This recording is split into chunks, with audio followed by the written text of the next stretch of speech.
Seja muito bem-vindo a mais um episódio do Na Bíblia Pode. É um imenso prazer ter você aqui conosco para, como você já sabe, tratar de assuntos de cunhos sociais à luz da Bíblia.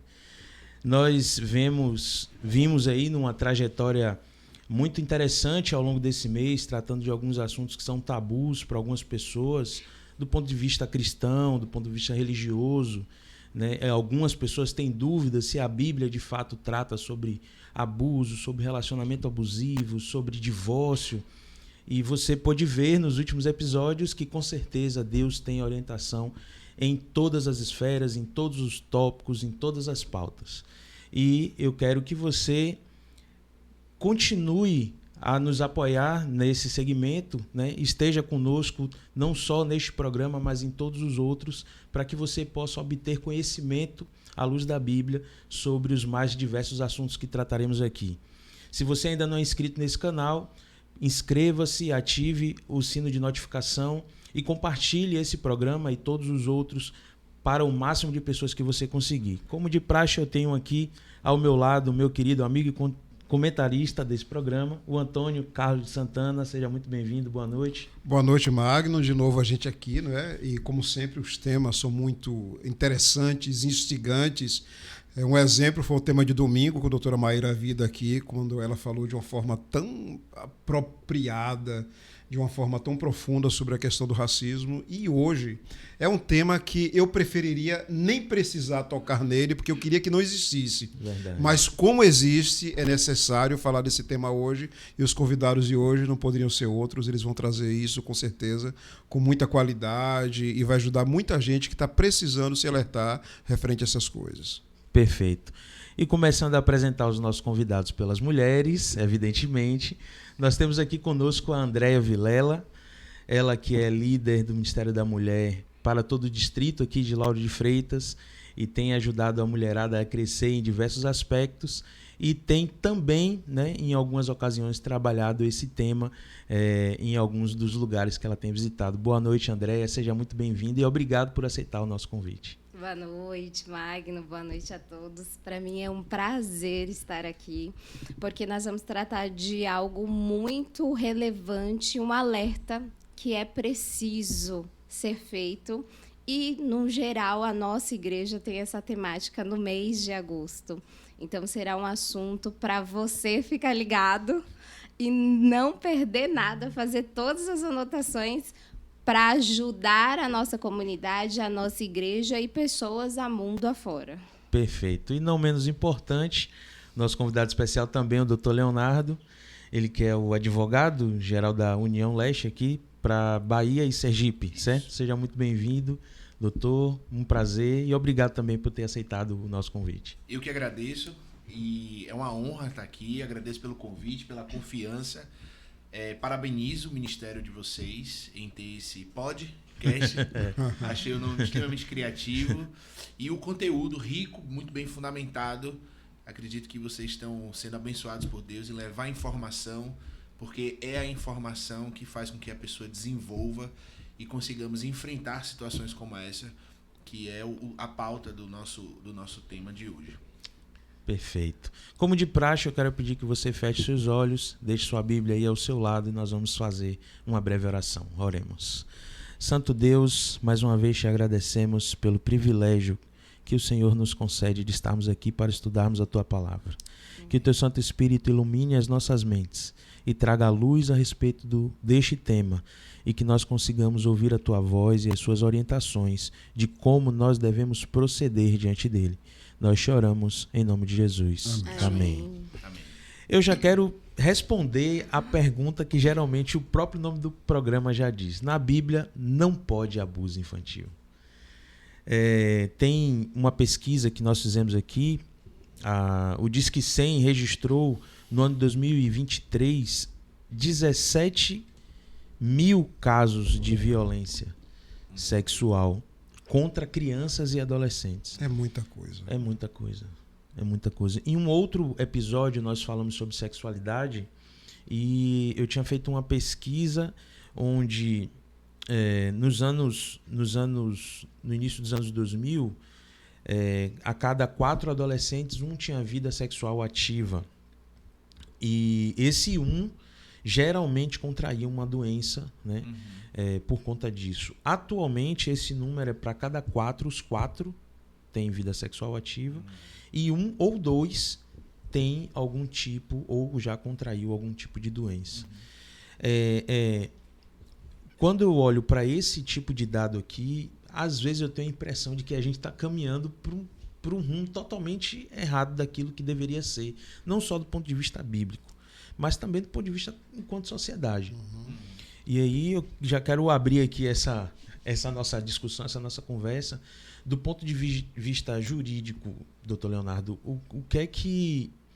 quais são as implicações, né? Qual é a grande problemática a respeito do abuso infantil e suas consequências e seus danos? Olha, o dado é alarmante e o que mais nos preocupa é que, apesar de ser um número assustador, se nós formos fazer uma investigação, os casos são muito maiores do que aqueles que são denunciados. Por quê? Primeiro que grande parte das vítimas não sabem, não conhecem as ferramentas que estão à disposição dela para que elas se utilizem desses meios de comunicação para fazer a denúncia. Então, essa informação, por diversas razões, elas não chegam. E depois temos outros exemplos.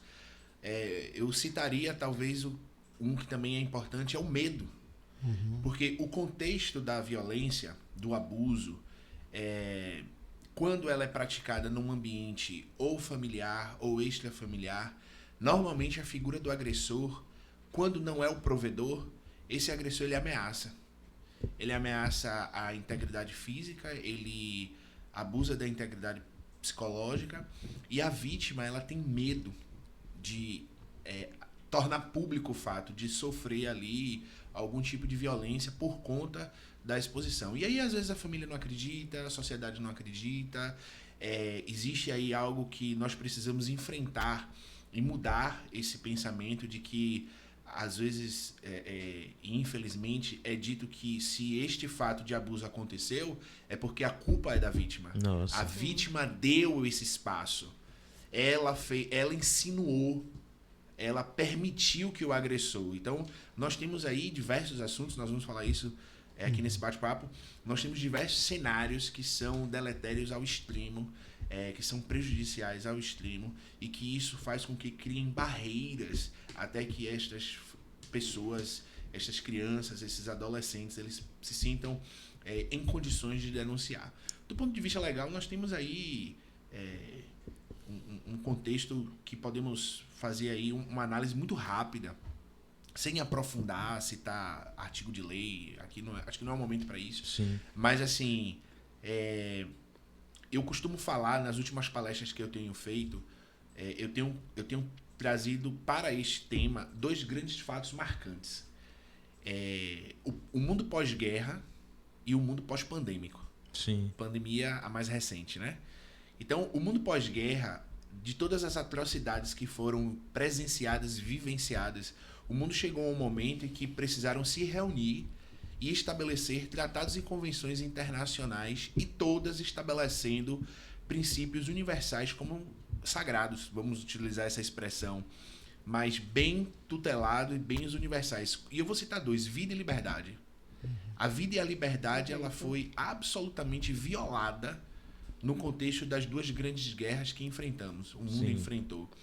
E na pós-Segunda Guerra, os tratados e convenções internacionais que versam sobre direitos humanos e estabelecendo a vida e a liberdade como um bem maior, isso aí nós temos esses quase 80 anos, né, de caminhada. A humanidade ela cresce em estabelecer instrumentos normativos, legislativos, campanhas em prol da conscientização, do combate, do apoio a todo o público vulnerável. Tá? Todo o público vulnerável.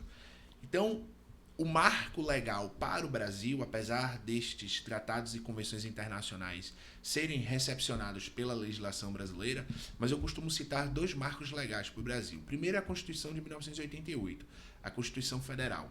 Se nós imaginarmos uma estrutura de uma pirâmide, A Constituição ela está lá no topo, lá em cima, como principal. Então, se eu coloco a Constituição lá, ela tem um artigo chamado de número 227.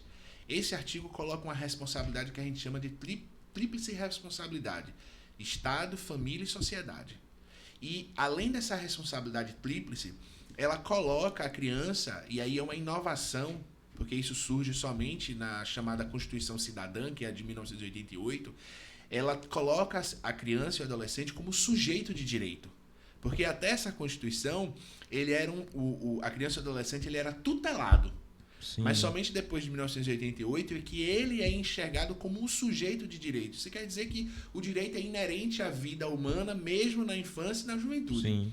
E na adolescência, desculpe. Então, assim, quando eu tenho esse marco, logo em seguida, em 1980, eu tenho o chamado Estatuto da Criança e Adolescente, que é uma inovação legislativa e traz diversos artigos, todos voltados para a proteção da criança e do adolescente. A nível de Brasil, comparado ao cenário internacional, as nossas legislações estão bem estruturadas. Hoje, o que nós precisamos é efetivar todas as garantias que já estão estabelecidas nos textos normativos. Tá? Então, e esse é um desafio nosso.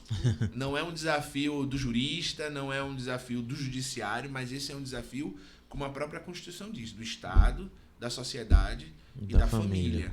Todos unidos em prol do apoio, da proteção, vida, liberdade, integridade e todos os demais direitos que são inerentes à criança e ao adolescente.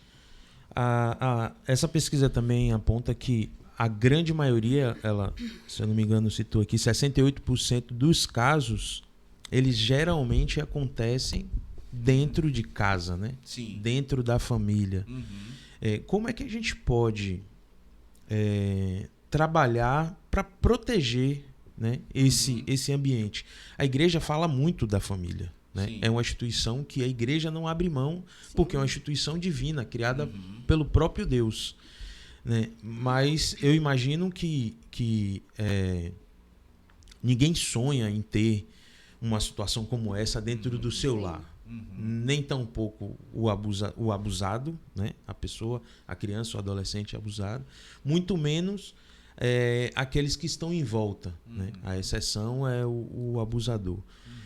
Como é que a gente consegue trabalhar para tornar esses ambientes também, que já deveriam ser seguros, ainda mais seguros em relação a isso? Eu acredito que a Andréia, nossa psicóloga, vai falar isso melhor que eu, mas eu vou adiantar aqui um pouquinho sobre o ponto de vista da igreja e do ponto de vista do seio familiar, como estrutura, como instituição. Eu acredito que a Andréia dará uma resposta melhor que a minha. Mas eu costumo dizer o seguinte, a igreja ela tem alguns sistemas estabelecidos para tornar o ambiente o máximo seguro possível. A igreja ela dispõe de alguns manuais. Esses manuais eles têm regras gerais para toda a igreja. E a igreja ela também tem manuais específicos para os jovens. Como nós temos alguns departamentos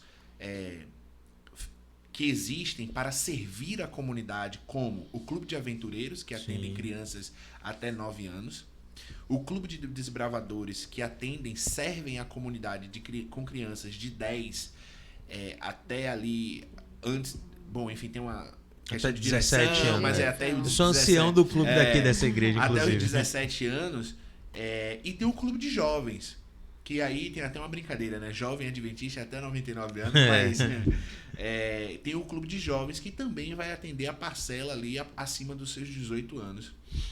Então, estes 3 ministérios da igreja que existem para servir a comunidade, a sociedade como um todo, eles têm os seus manuais, eles têm também as suas regras próprias. E lá dispõem de vários critérios. São critérios desde conhecer os líderes, com recomendações, quem são, da onde vêm, por que estão aqui. Sabe, a ideia de conhecer quem está trabalhando com as crianças, ela é fundamental. Sim. Existem políticas de portas abertas e existem políticas sempre de mais de 3, 4 adultos, nunca um adulto sozinho quando se tem criança. Por mais que seja o adulto conhecido, um pai de família, uma mãe de família, não importa. Sempre tem que ter ali, no mínimo, 3 adultos, entendendo que esse conjunto de adultos, um vai estar olhando para o outro e vai estar ali protegendo. Como se fosse um vigia um do outro, e né? proteção para a criança. Sim. E até para o próprio adulto, porque se houver alguma acusação falsa, Sim. como acontece Lógico. com frequência, Perfeito. o outro ali também pode servir de testemunha Exatamente. para dizer o contrário. Né? Exatamente. Então, assim, a igreja ela tem uma preocupação, ela tem um cuidado. E quando a gente vai para o âmbito familiar, e aí, André, obviamente você vai falar, eu penso o seguinte, sem querer ser o especialista da área, óbvio, longe disso, pelo amor de Deus, e aí comente para mim, eu costumo ver e perceber que o abusador, ele tem inerente a figura do acolhedor, do protetor, a falsa figura. Sim. A falsa figura. Ele é a ideia de que ele lida bem com as crianças, ele envolve os adolescentes, ele cativa, né? entendeu? Então é por isso que às vezes eu sempre tenho um comentário um tanto quanto crítico para a figura, quando é promocional, do monstro ser, quando cria-se a ideia de que O terrível, monstro é o abusador. Mas o abusador, ele não aparece como um monstro. Ele aparece como alguém que tem um cachorrinho, que tem um doce, que tem um brinquedo. Uma pessoa amigável, Uma né? pessoa que escuta, que acolhe. E aí, perceba, nós temos um problema familiar. A criança ela tem um problema de estrutura familiar. E lá fora tem o abusador que acolhe. O que a criança que está em formação busca? O acolhimento do abusador. E ela nem sabe que ela está sendo abusada. E ela nem sabe. Na verdade, às vezes entra um âmbito de ela percebe que algo está acontecendo de forma muito errada, assim, porque aonde acontece? Qual é a faixa etária que acontece os abusos? É sempre mais ou menos na faixa etária de 6 a 9 anos. Esse é o pedaço que pega. Então, aos 6 anos... A grande maioria. Aos 6 anos, a criança ainda não tem essa concepção. Ela está formando, né? A questão do certo, do errado. Então, quando o abusador vem de uma forma acolhedora, amável, passivo, ela vai entendendo que aquilo tá tudo bem. Só que a partir do momento que ele começa a tocar, ela já começa a despertar o sinal alerta, né? Ela diz, poxa, eu não sei muito bem o que é, mas está acontecendo algo que não é legal. Só que, ao mesmo tempo que isso começa a ocorrer, começa também a ameaça. Porque o abusador vai começar a dizer assim, se você contar pro seu pai, eu vou te matar. Ou seu pai vai morrer. Começam as ameaças. E isso é tão comum dentro da nossa sociedade que hoje eu vejo que a gente precisa falar mais, expandir mais para a igreja, para a escola, para a sociedade, porque é uma vertente de que há o abuso em todo o tempo, em toda geração. E, às vezes, a gente vai ver isso em gerações que ficaram caladas, se manteram em silêncio, viveram traumas, viveram bloqueios, limitações. Não são as pessoas que nasceram para ser, que Deus escolheu que elas fossem. E elas perpassam isso, repete-se o ciclo. E aí há um abusador de novo, e de novo, e de novo. Então, a gente precisa ser a pessoa que vai quebrar o ciclo. Quem é que vai quebrar o ciclo? Eu como igreja, eu como profissional, eu como advogado.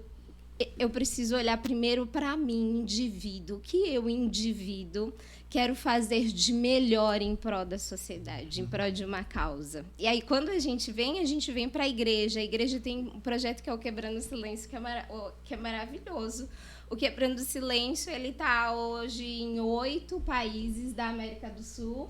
Ele nasceu em 2002 e passeia até hoje. Cada ano é trazido um tema, uma vertente diferente. E esse ano a gente se deparou com a ameaça infantil, o abuso sexual infantil e na adolescência. Então, a igreja traz materiais para criança, para orientar, mostrar para ela um alerta de peraí. Eu não Legal. você não pode tocar aqui no ombro. Quando começa a descer, há um perigo. Isso. As gravuras internas, inclusive, de forma lúdica, ela passa mostra isso, né? E no discorrer da historinha vai trazendo isso. Eu tenho o TIM, que é os adolescentes, para orientar. Isso aqui não é correto. O caminho de fuga, para você dizer, de quebrar esse ciclo. E a gente tem a revista do adulto, da família, que aí aqui a gente vai ter histórias de traumas vividos, mas como foram restaurados, porque o Senhor é um Deus que cura, que Amém. move. E apesar do trauma, da limitação que você tenha vivido, Deus é capaz de transformar a sua vida. E isso é fato. Então a gente tem essas experiências, a gente não pode excluir o profissional como um papel importante para você se entender como indivíduo, né? Para você dizer assim, eu perdi minha autoconfiança, minha autoestima, porque isso vai impactar na vida da criança em si, porque ela ainda não sabe dizer de forma das emoções, ela não sabe nomear de forma clara, mas quando passar para a adolescência, para o adulto, ela vai ter outros problemas, como a autoestima, recusa, recuo de pessoas, convivência, posicionamento em qualquer lugar. Então, a gente precisa construir hoje, e o Quebrando o Silêncio vem fazer isso muito grandioso na igreja, a informação, o alerta e dizer assim, há um caminho. Vamos André, quebrar esse ciclo de casa. sim. Pra que Quando não- a igreja traz desculpa interromper, quando a igreja traz esse assunto, de certa forma ela está botando o braço na seringa. Está Sempre. dizendo, nós não estamos alienados do que acontece no mundo e lidamos com gente. E está, de certa forma, conscientizando os seus membros, além de trabalhar também na sociedade de forma geral, se alertando os membros referente a esse risco, que pode acontecer também Sim, no grupo. e é um alerta grande até porque hoje a igreja faz uma pauta em dizer quebre o silêncio, diz que sim. Sim. Mas o quebre o silêncio não é só para quem está sendo abusado. Não é só para a família que sabe que há uma criança ou um adolescente está sendo abusado. O quebrando o silêncio é para mim, como indivíduo, em criar uma sociedade melhor. Para que eu diga, eu conheço tal fulano, tal, aquela família ela é disfuncional. A criança está com comportamento inadequado no sentido assim, disfuncional, né? Por exemplo, ela rói as unhas agora, ela fica muito quieta, a mãe relatou que agora ela voltou a fazer xixi na cama, coisas que ela não fazia. Então, são coisas que eu preciso prestar atenção quando alguém me disser um assunto parecido. A minha criança mudou o comportamento. É uma corresponsabilidade geral, né? Sim.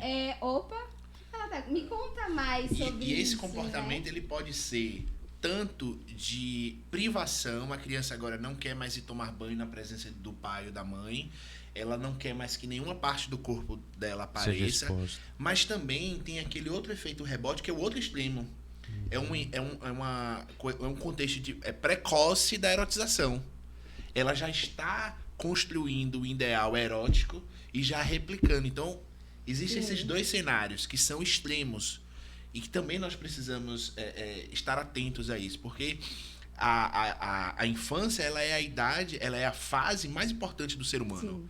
É a fase da construção. O que acontece ali, ela vai repercutir lá na frente e não tem como. O que ela vai construir no ciclo social dela é tudo aquilo que foi plantado na infância. É o reflexo, né? Exatamente. Ela vai ser sempre o reflexo. Exatamente. Então, você, com o ciclo, Andréia, como você bem falou, às vezes alguém que foi vítima, na fase adulta, ela pode virar um abusador. E a igreja, ela quando ela... sempre não, né? Porque senão a gente categoriza, senão vira uma coisa determinista, acha né? que, eu Mas fui abusado, eu tem vou que ser ser, um abusador. não, mas pode virar. Grande parte, maioria ele pode vira. virar. Ou ter problemas conjugais, ou ter problemas sociais, enfim.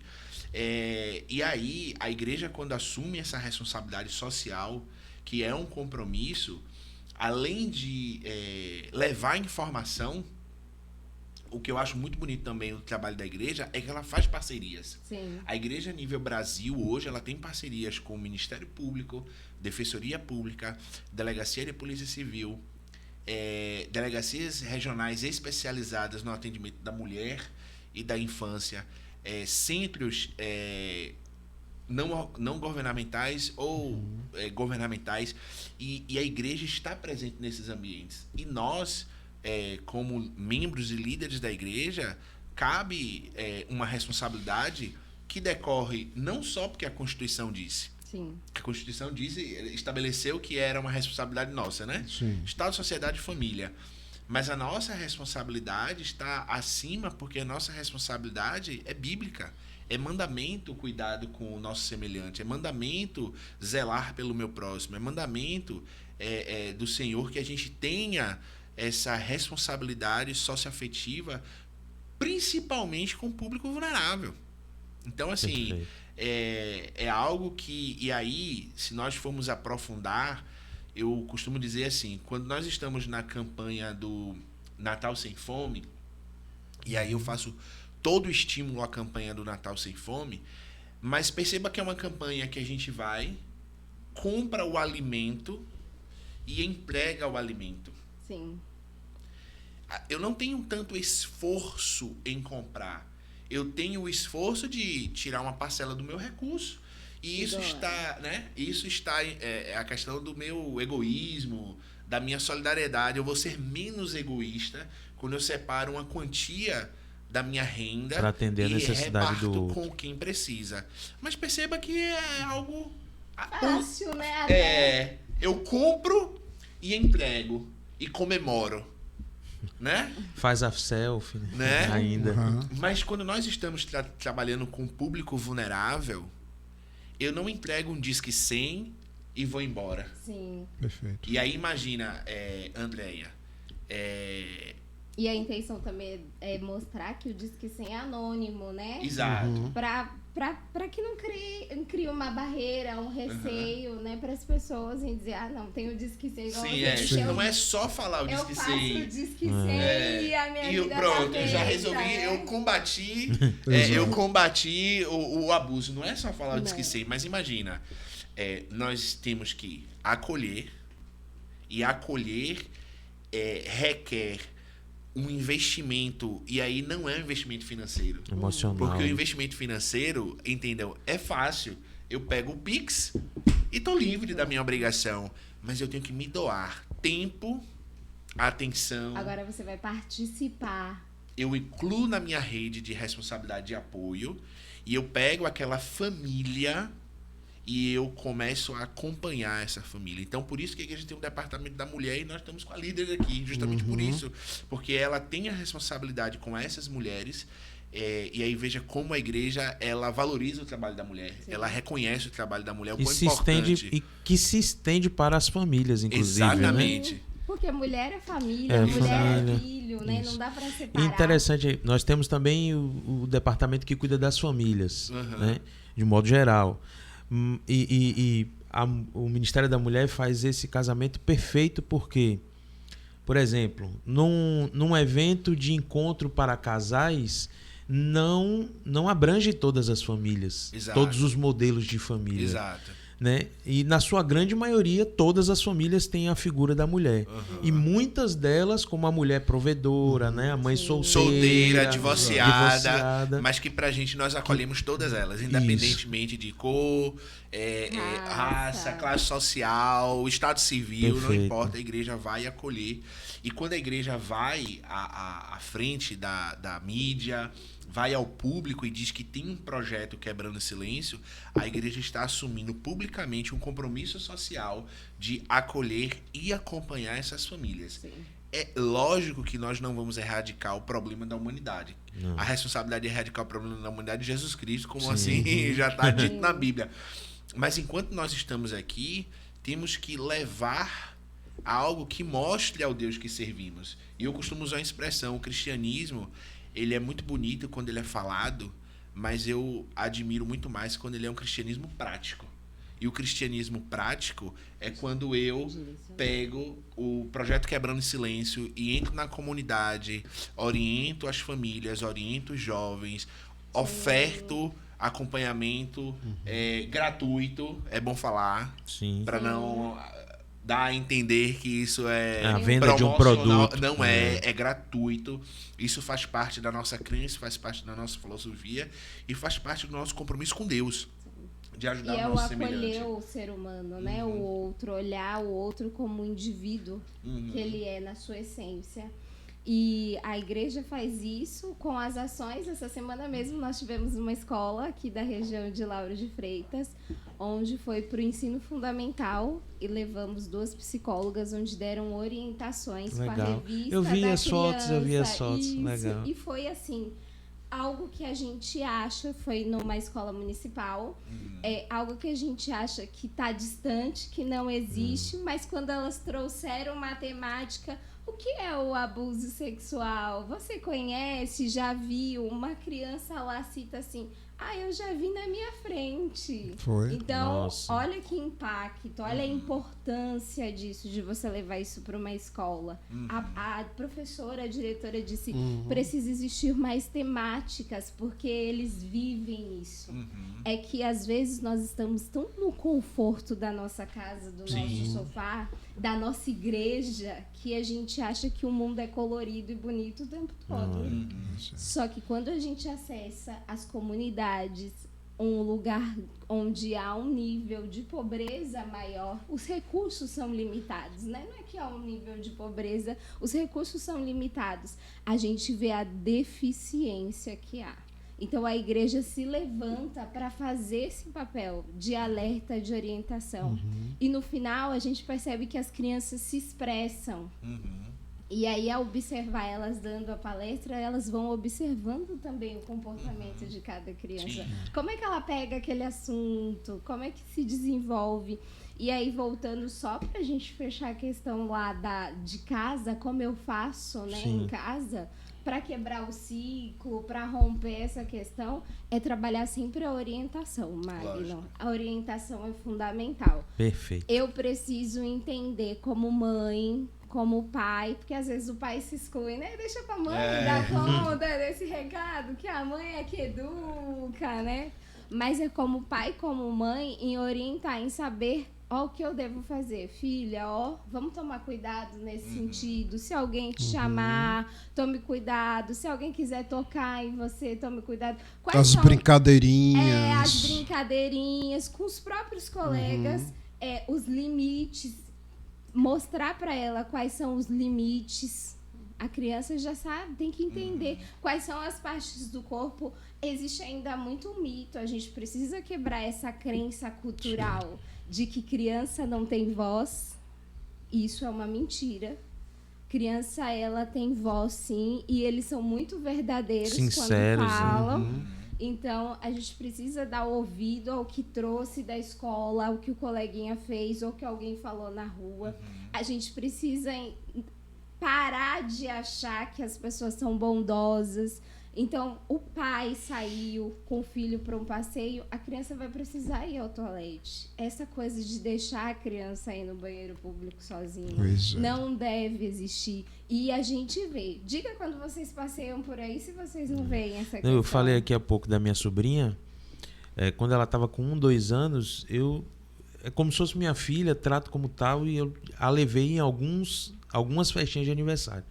A mãe, na grande maioria das vezes, ia junto. A mãe dela. Sim. Né? Yasmin, vamos comigo. E levava. Porque chegar lá, precisava trocar fralda, precisava ir no banheiro. Sim. Eu sou homem, sou tio.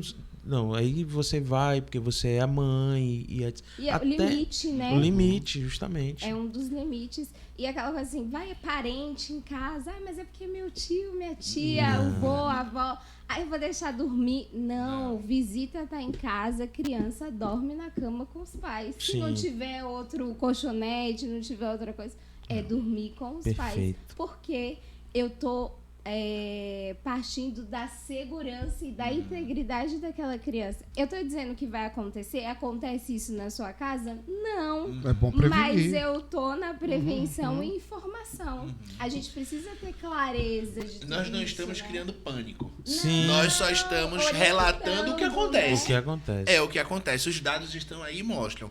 E aí, sem querer causar o pânico, mas assim, não é essa a ideia, mas assim, a família ela é a primeira proteção da criança.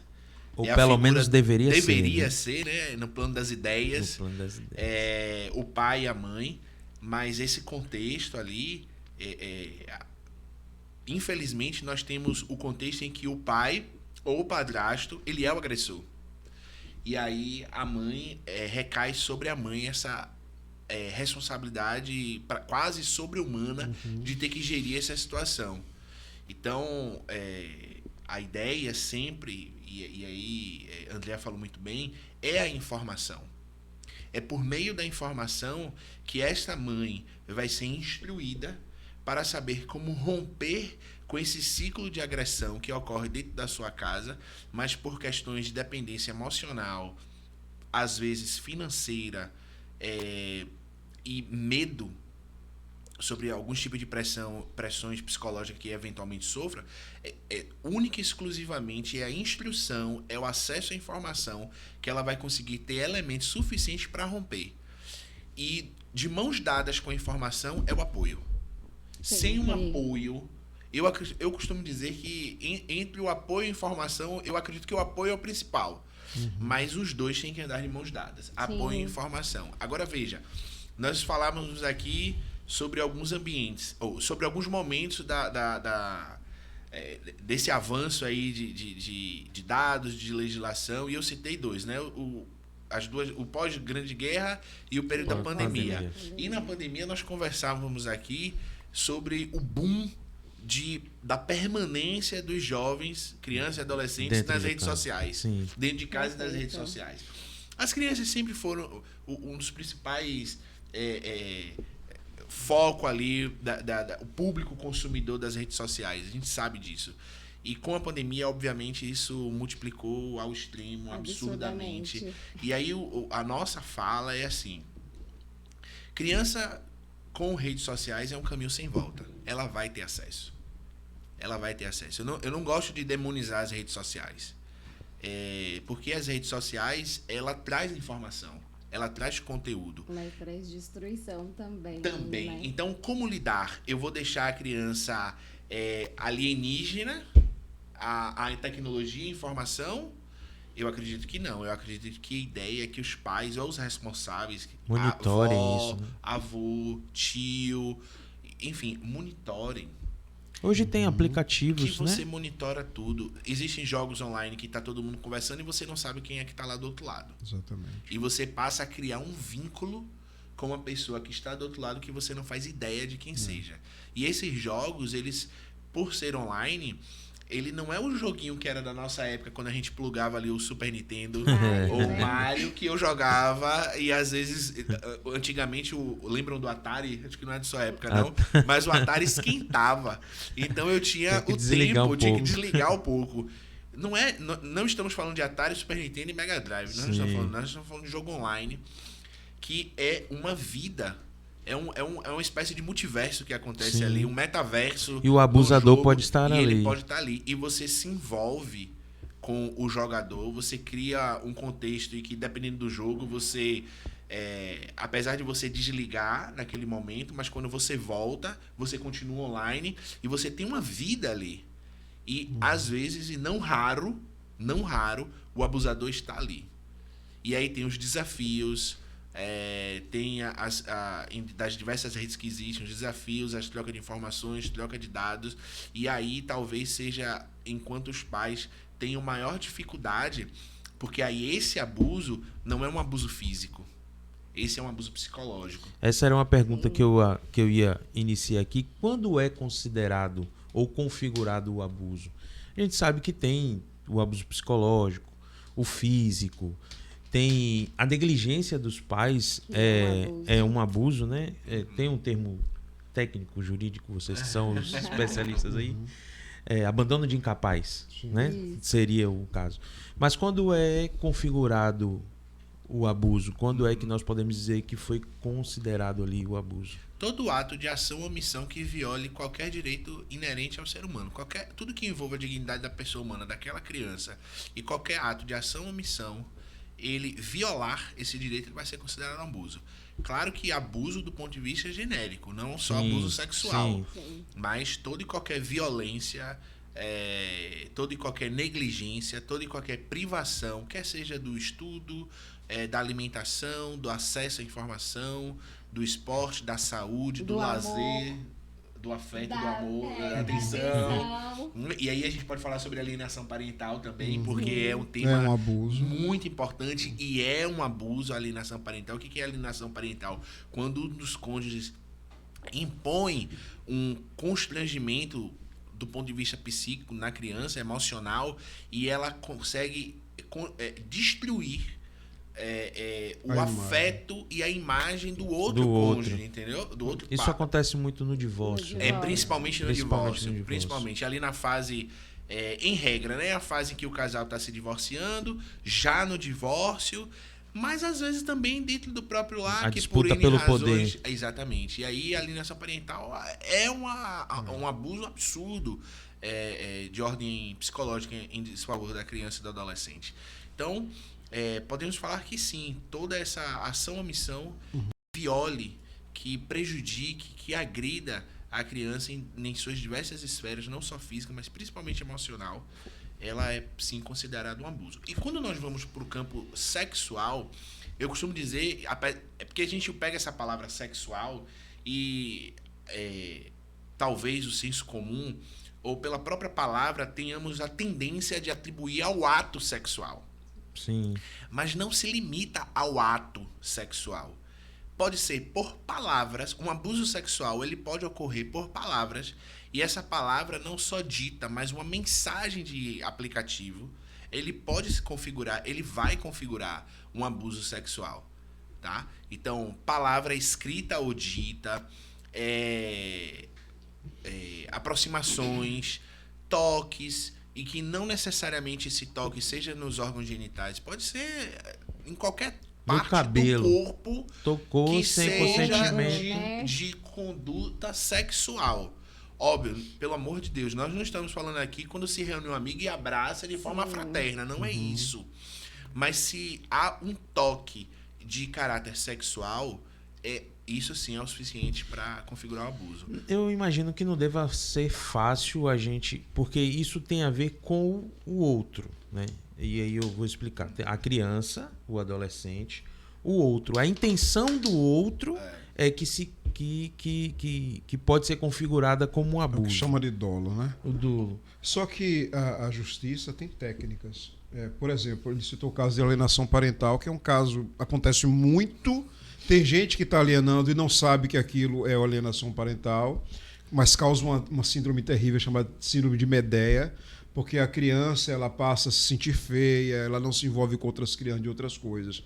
Aí quando esse caso é levado à autoridade, que chega ao ponto que o juiz ele vai declarar que houve alienação parental, ele vai fazer uma avaliação biopsicossocial, vai ter um médico envolvido, um assistente social, um psicólogo, e através dessa avaliação biopsicossocial, com técnicas que os psicólogos têm e esses profissionais têm, ele vai descobrir se aquele ato aparentemente inocente foi ou não foi abuso sexual que atingiu a criança naquele âmago. Então, na verdade, por mais que pense, o juiz entende de lei, mas ele tem técnicos ao redor, que através de técnicas vai descobrir se houve ou se não houve. Qualquer tipo de abuso, inclusive o sexual. E principalmente as psicólogas, né?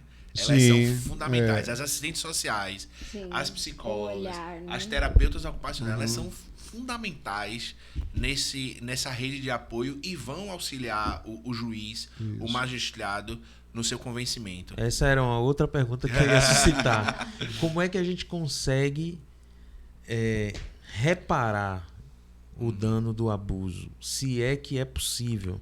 Ou ressignificar a pessoa que sofreu o abuso, né? Para que ela quebre esse ciclo que a Andrea falou há Na pouco. verdade, eu acho que ela tem que tirar primeiro a culpa, né? Porque quem foi abusado algum dia, ele carrega muito a culpa de que foi porque eu fiz assim. Porque o abusador criou uma narrativa. Que a Toda culpa é dela. vez que ele abusava, ele criava uma narrativa. E isso ficou como um peso muito grande. Então, é tirar essa visão, né, da culpa. Eu tenho que excluir. E ela vai precisar olhar ela, fazer um resgate de quem de fato ela é. Como é que a gente faz? A psicologia traz esses auxílios, né? O desenvolvimento, o pessoal vai fazer um mergulho no autoconhecimento e você vai corrigir, ressignificar traumas, ressignificar aí bloqueios, limitações, vai elevar sua autoestima, sua autoconfiança, criar um novo posicionamento para você conseguir viver. Mas, além disso, a gente tem a palavra de Deus, que é a parte espiritual. Então, eu gosto muito de dizer que a gente tem, sim, os profissionais capacitados e eles precisam ser procurados para você se curar, se ressignificar, criar um novo viver, mas isso primeiro eu preciso me permitir entender que eu preciso de um novo caminho. Então é uma desconstrução mesmo, eu vou ter que tirar uma venda dos meus olhos e dizer assim, poxa, essa vida que eu tô levando tá errada. Não é a forma que eu deveria... Não, eu não sou a minha essência, a pessoa caracterizada que Cristo me fez. Você falou uma frase há pouco, a pessoa deixou de ser aquela pessoa que Deus havia programado que ela fosse. Né? Porque ele faz tudo perfeito. O Senhor, ele é perfeito. Então, ele criou você para um propósito. E a grande parte da nossa sociedade, agora filosofando, né, perdeu-se do propósito de vida. Ela acha que ela veio, ela nasceu, cresceu, trabalhou e morreu. E não entrega... Aprendeu na escola lá nos estudos sociais e Não contribui não existe com nem mais nada, essa matéria. não Né? modifica nada. Não ajuda em nada, acha que tudo é besteira. Mas por que a igreja faz isso? Por que o governo, o município traz ações como essa? Para quê? Viu, Andréa, doutor Leonardo e Magno? A gente analisa sempre do tratamento do abusado e tá sério. Tá certo, o abusado precisa ser tratado porque precisa cessar aqueles traumas da vida dele. Só que o abusador continua vivendo, porque no Brasil não tem pena de morte. No Brasil não tem prisão perpétua. O camarada pode ser preso, mas daqui a pouco está solto. Então, assim como a gente falou na época do ciclo da violência, a doutora Vanicléia está aqui, a psicóloga, estava aqui, este abusador também precisa ser tratado, entende? Principalmente. Exatamente, para cessar, deixar de ser abusador. A fim de que isso cesse na vida dele, ele não venha abusar mais ninguém. Ele vai preso, tudo bem, mas daqui a uns anos cumpriu a pena, vai sair. E aí? O que é que acontece? Entendeu? É muito interessante essa fala que você trouxe, porque nós fizemos uma roda de conversa em uma das igrejas do distrito e Vanicléia foi a palestrante. Sim. E uma pessoa disse assim, por que a gente estava trazendo essa questão do abusado, né? Como é que eu vou direcionar, como é que eu vou tratar? E a gente também tem o caminho aí da questão do SUS, dos postos de saúde, as unidades base da família, que é um caminho para você contar, passar por grupos de psicólogos, a questão da profissional social também. Assistente social. Assistente social. Existe esse caminho. Só que aí foi feita uma pergunta assim, e o que se faz com o abusador? E o abusador, ele vai ser preso. Ok. Se for condenado. Se ele for condenado, ele vai ser preso. Mas dentro dos presídios hoje existe também uma atuação do psicólogo. E aí lá o psicólogo vai fazer o trabalho dele. Se faz como deveria, aí já é outro quesito. Mas é para deixar que existe o apoio. Né?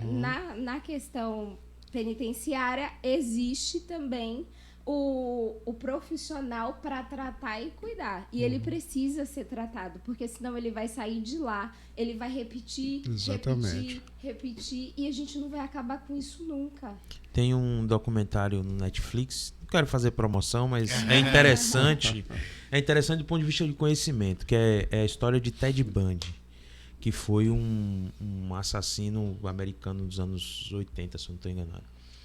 E ele vitimou cerca de 56 mulheres, sempre no mesmo perfil, estudante de direito. Ele negou o direito que ele tinha de ter um advogado, e ele construiu a própria defesa e quase foi absolvido, mas não foi bem assim, né? Mas, Lógico. sabe?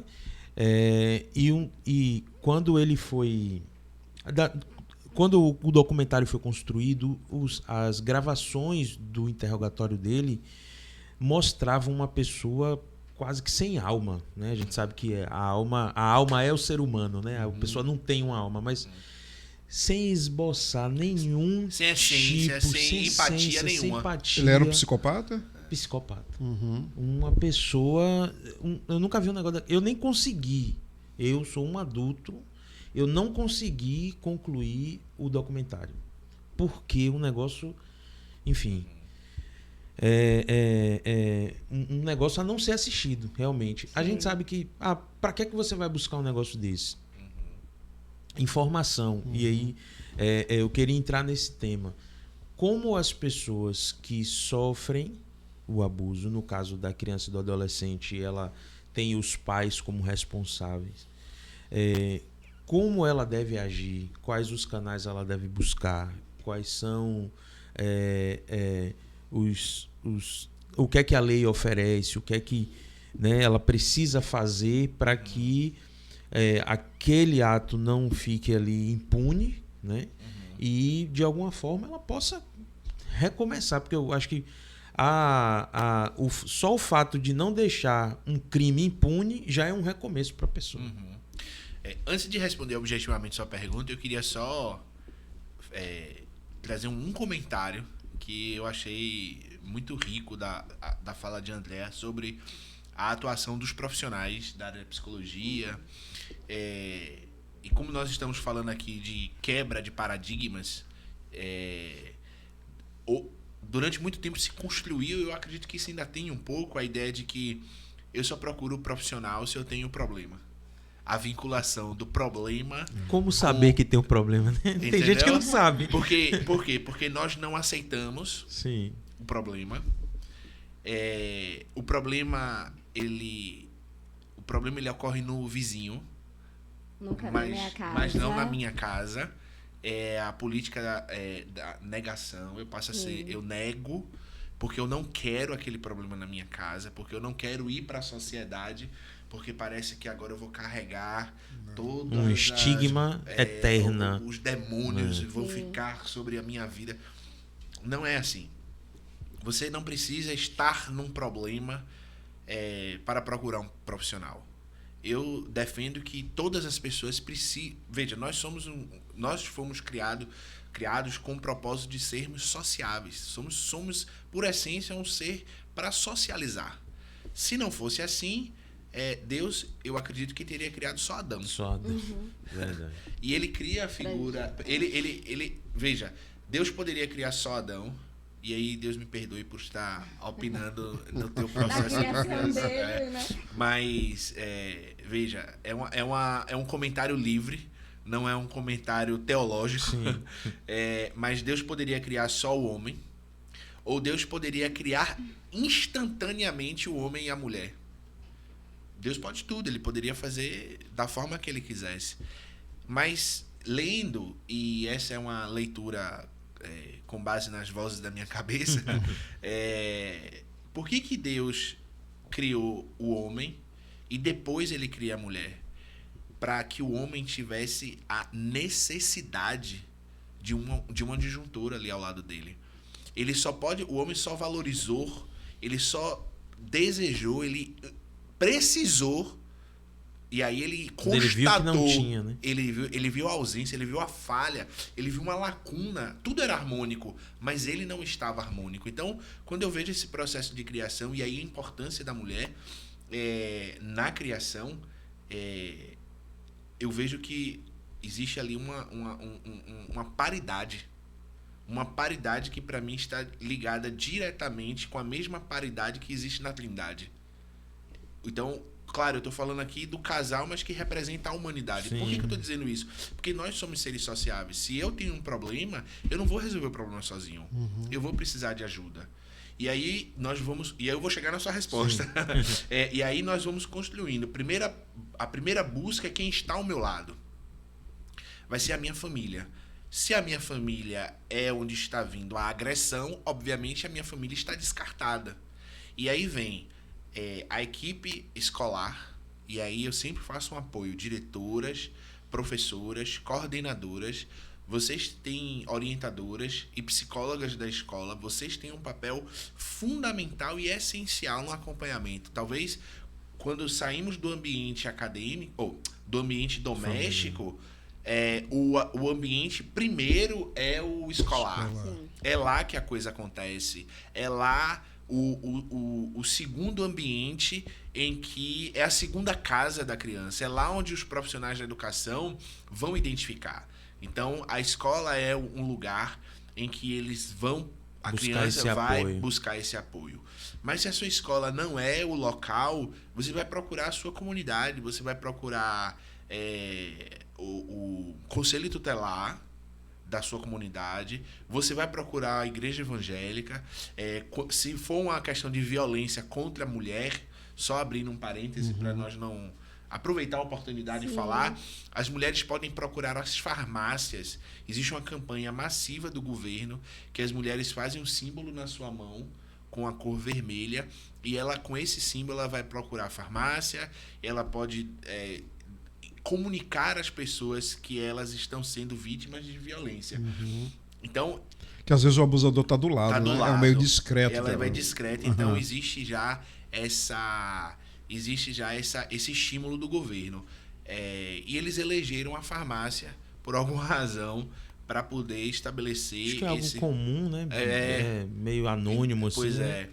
E aí, fora isso, o que é que nós temos? Fora isso, nós temos o Ministério Público, as delegacias especializadas,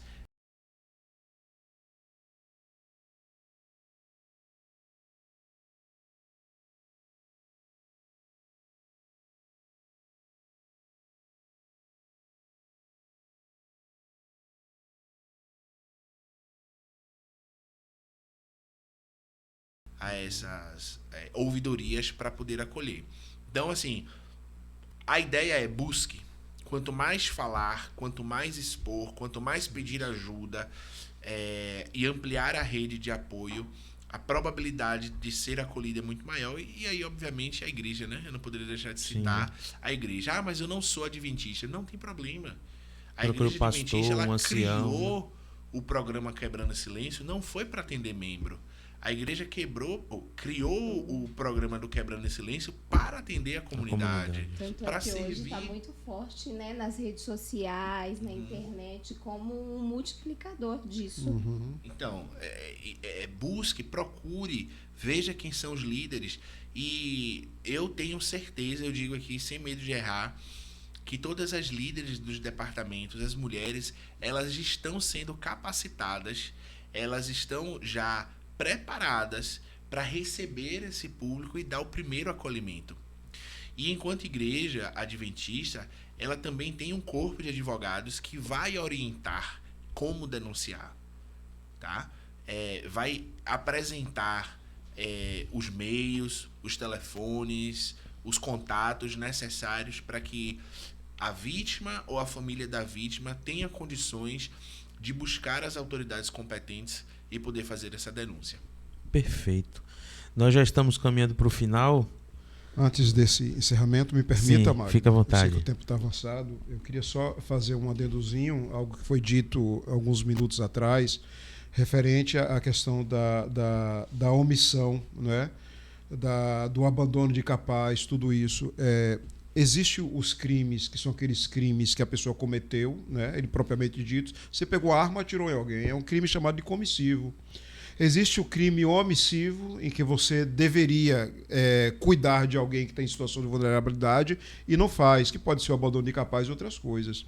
E existe um crime quando esta pessoa que se omitiu de ter a responsabilidade de agir, ele se omitiu, ele é garantidor, ou seja, ele tem a obrigação, é um pai, é uma mãe, é um líder que naquele momento está sob a responsabilidade daquela criança, um tio que está sob a responsabilidade, e ele deveria agir e não age. O nome desse crime é um crime de omissão imprópria. Ou seja, a consequência disso é que esse garantidor, que tinha a obrigação de fazer algo e não fez, é como se ele estivesse cometendo um crime comissivo. Sim. Ele tinha a obrigação de impedir que aquilo acontecesse. É o pai ou a mãe que abandona o incapaz e não faz. É como se ele estivesse cometendo aquele crime se alguma coisa acontecer com aquele menor, com aquela mulher, citando aqui de forma ampla. Por que isso é importante? É importante porque algumas pessoas, se verem uma situação de abuso, elas podem denunciar para o Ministério Público através de tem até um documento chamado notícia de fato, ou vai lá pessoalmente faz notícia de fato, ou diz que 100 ou outros. Ele pode, mas existe algumas pessoas que não pode, que deve.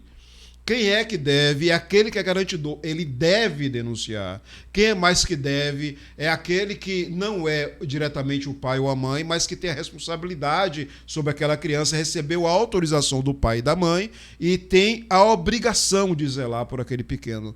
Quem mais? O síndico do condomínio. Ele não pode, ele deve denunciar se vê situação de agressão ou de abuso. Então, isso é importante para que estas pessoas se conscientizem de não se omitirem, porque não eles podem ser responsabilizados como se fosse imputado para eles o crime como se comissivo fosse, como se eles estivessem cometendo tal crime. Perfeito. Esse comentário não poderia faltar. Eu lembro Sim. que você citou isso quando falamos sobre liberdade religiosa, né, que sim. Algumas pessoas podem e outras devem fazer Exato. A denúncia, e isso é foi imprescindível. Quase uma revisão para a OAB da parte de direito penal. Perfeito. O Santana sempre com comentários muito ricos a respeito disso. Mas, doutor Leonardo, qual é a mensagem? Qual mensagem, agora do ponto de vista bíblico, nós poderíamos deixar para as pessoas que com certeza estão nos acompanhando agora? E eu vou fazer um parêntese, né, nessa minha pergunta. Eu tenho um amigo que eu até já comentei aqui que o nosso estudo bíblico é meio alternativo. A gente, quando o Espírito Santo incomoda ele é agnóstico, mas o Espírito Santo incomoda ele. Aí ele vem me tirar a dúvida. E uma das, sei lá, de 10 perguntas que ele me fez, 8 envolve: por que uma criança morre? Por que uma criança é abusada? Porque, sabe, ele não consegue... Porque o mal existe. Porque o mal existe. Ele não consegue digerir, e eu entendo.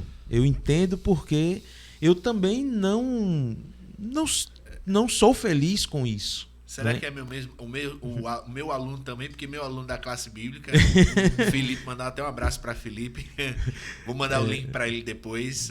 São perguntas semelhantes também. E aí, nosso estudo bíblico já dura desde 2020.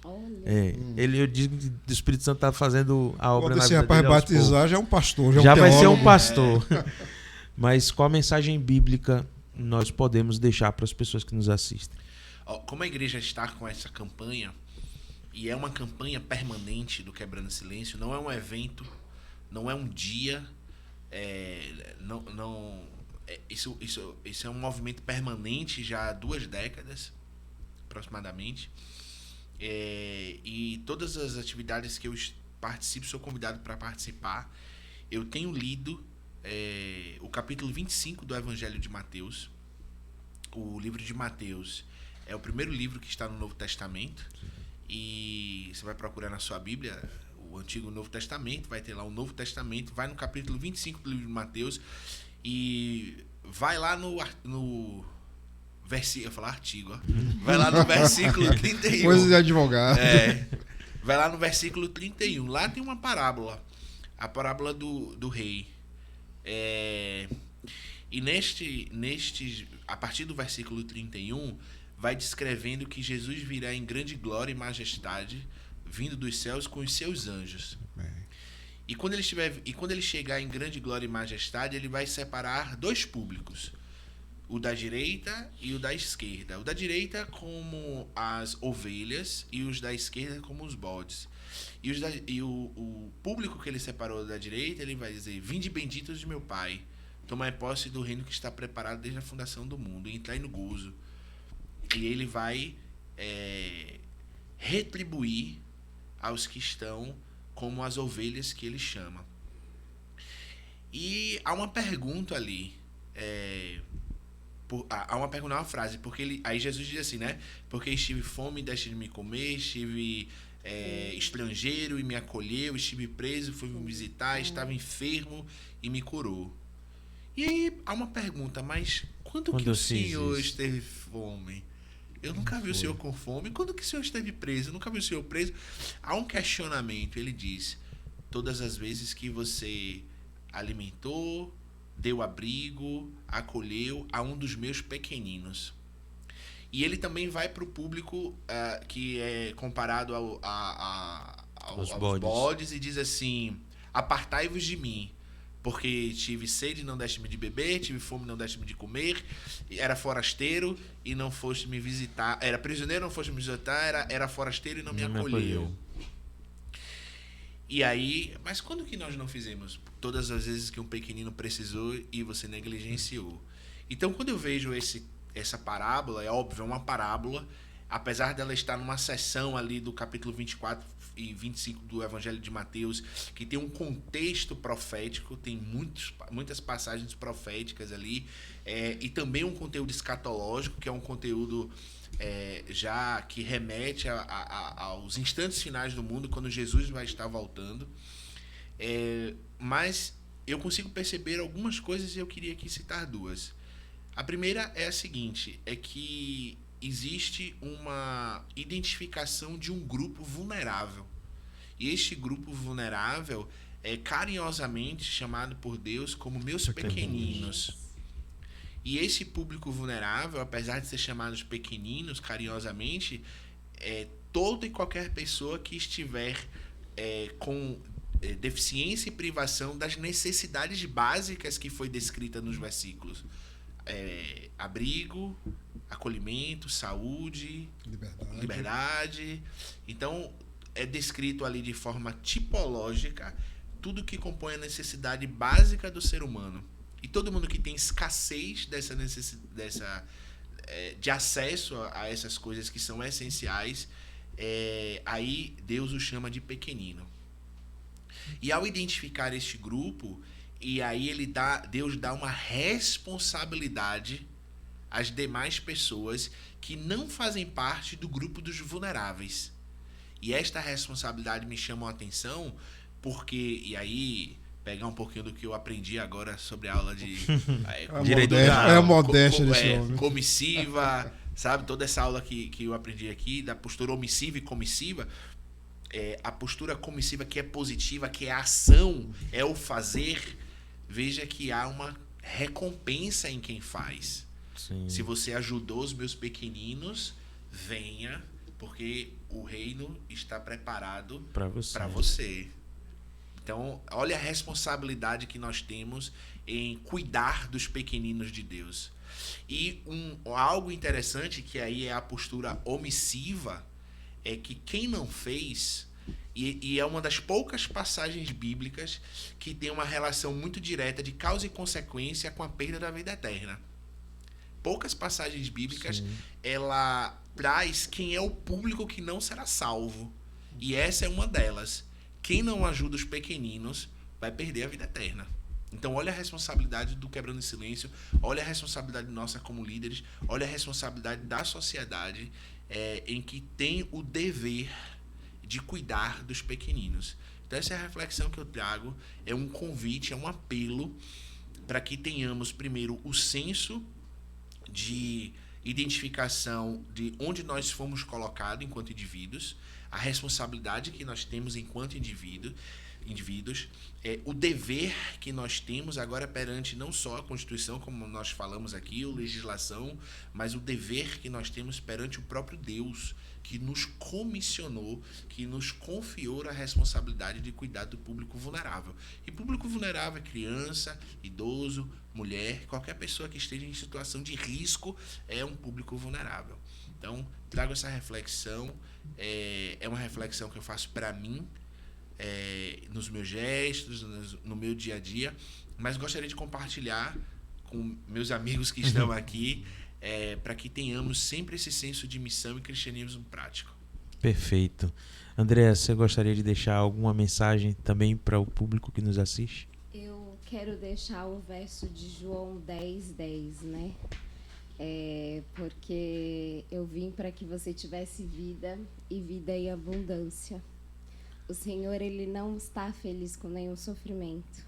Ele nos criou para a abundância.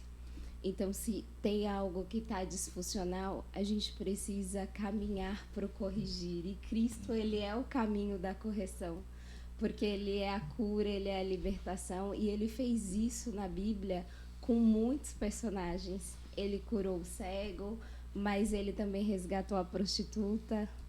Ele dividiu o pão, partiu o pão. Então, Cristo, Ele é o caminho, a verdade e a vida. Amém. No sentido do acolher, do afeto, do corrigir, do ressignificar, do amar abundantemente. Então, se está ocorreu na sua vida, que Cristo seja o resgate para você hoje. Amém. Porque Ele veio para que tivéssemos vida e vida em abundância, mesmo num mundo e numa sociedade tão dura, tão triste.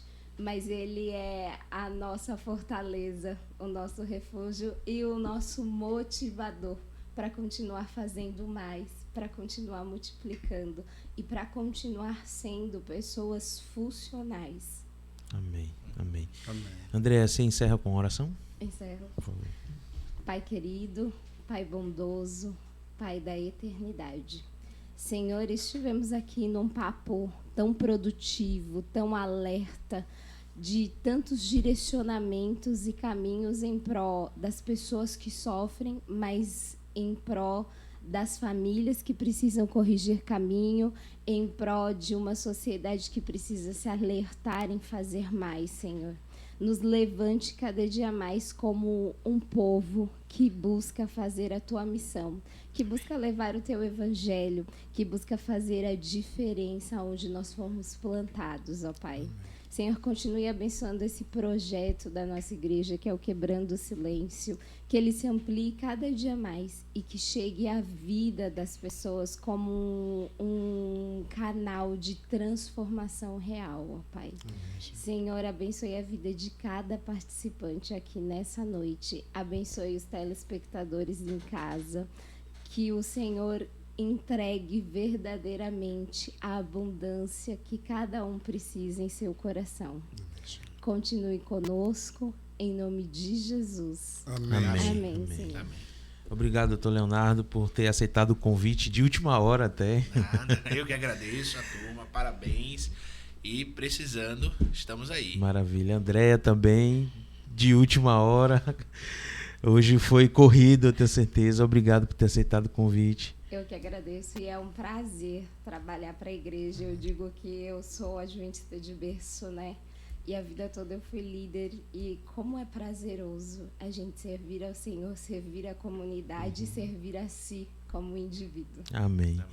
E um prazer também ter aqui doutor Santana mais uma vez, que essa parceria perdure até Jesus voltar. Amém. Tamo junto, irmão. Você sabe disso, né? E ter sido também para mim um prazer enorme estar participando desses Na Bíblia Pode, né, que já vem se perpetuando aí alguns domingos, Isso. sempre 18 horas. Sempre às 18 horas. E você que nos acompanhou até aqui, obrigado por sua audiência, por sua participação. Infelizmente, o tempo é nosso inimigo. Não conseguimos nem olhar os comentários, mas tenha certeza que a nossa equipe estará atenta aí a responder a sua dúvida, caso você tenha.